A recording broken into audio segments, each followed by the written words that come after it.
ಭಾರತೀಯ ಜನತಾ ಪಾರ್ಟಿ ಎಲ್ಲ ರೈತ ಸಂಘಟನೆಗಳು ಎಲ್ಲವೂ ಸರಿ ಒಳ ಸೇರಿಕೊಂಡು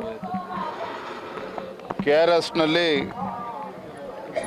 ನಾವು ಪ್ರತಿಭಟನೆಯನ್ನು ಮಾಡ್ತಾ ಇದ್ದೇವೆ, ಹೋರಾಟವನ್ನು ಮಾಡ್ತಾ ಇದ್ದೇವೆ.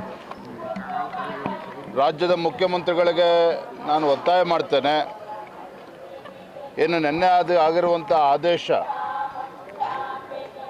ಅದರ ಮೇಲ್ಮನವಿಯನ್ನು ಅಪೀಲನ್ನು ಸುಪ್ರೀಂ ಕೋರ್ಟಲ್ಲಿ ಸಲ್ಲಿಸಬೇಕಾಗ್ತದೆ.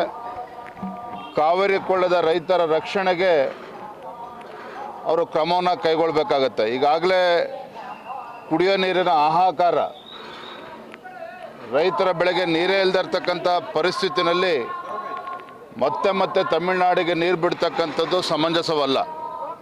ಹಾಗಾಗಿ ಮುಖ್ಯಮಂತ್ರಿಗಳ ಆದ್ಯತೆ ಕೂಡ ಇದೆ, ಅವರ ಕರ್ತವ್ಯ ಇದೆ, ರೈತರ ರಕ್ಷಣೆಗೆ ಅವ್ರು ಬರಬೇಕು. ಹೇಳೋದು ಮುಖ್ಯಮಂತ್ರಿಗಳು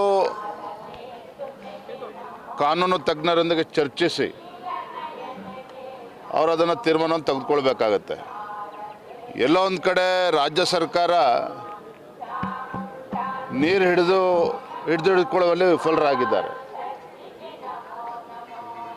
ಮೇ ಜೂನ್ನಲ್ಲೇ ಯಥೇಚ್ಛವಾಗಿ ನೀರು ಬಿಟ್ಟು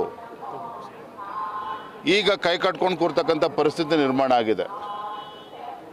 ಯಾವುದೋ ಒಂದು ಮುಂದಾಲೋಚನೆ ಇಲ್ಲದೇ ನೀರು ಬಿಟ್ಟಿರ್ತಕ್ಕಂಥ ಪರಿಣಾಮ ಇವತ್ತು ತಮಿಳುನಾಡು ಕೂಡ ಮತ್ತೆ ಹೆಚ್ಚು ನೀರನ್ನು ಬೇಡಿಕೆನ ಇಡ್ತಾ ಇರುವಂಥದ್ದು.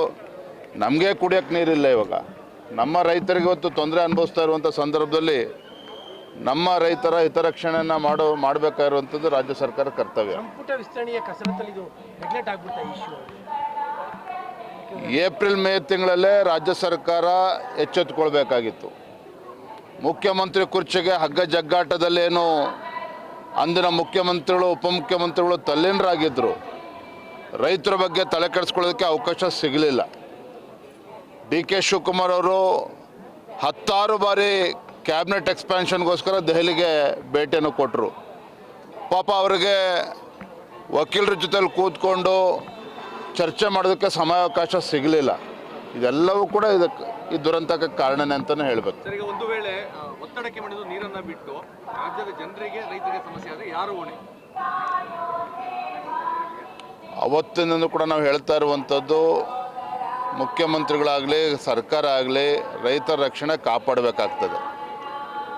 ಈಗೆಲ್ಲ ರೈತರು ನೀರು ಬಿಟ್ಬಿಟ್ಟು ವಿರೋಧ ಪಕ್ಷಗಳ ಸಭೆನ ಕರೀತೇನೆ ಅಂತ ಹೇಳಿದ್ರೆ ಏನು ಉಳ್ಕೊಂಡಿದೆ ಇವತ್ತು? ಅವ್ರು ಕೇಳೋಕ್ಕೂ ಮುಂಚೆ ನೀರು ಬಿಟ್ಟು ಈಗ ಸರ್ವಪಕ್ಷ ಸಭೆ ಕರೀತೇನೆ ಅಂತ ಹೇಳಿದ್ರೆ ಅದಕ್ಕೇನಾದ್ರು ಅರ್ಥ ಇದೆ? ಹಾಗಾದರೆ ಇವತ್ತು ಹೋರಾಟದಲ್ಲಿ ಎಲ್ಲವನ್ನೂ ಕೂಡ ಚರ್ಚೆ ಮಾಡ್ತೇವೆ.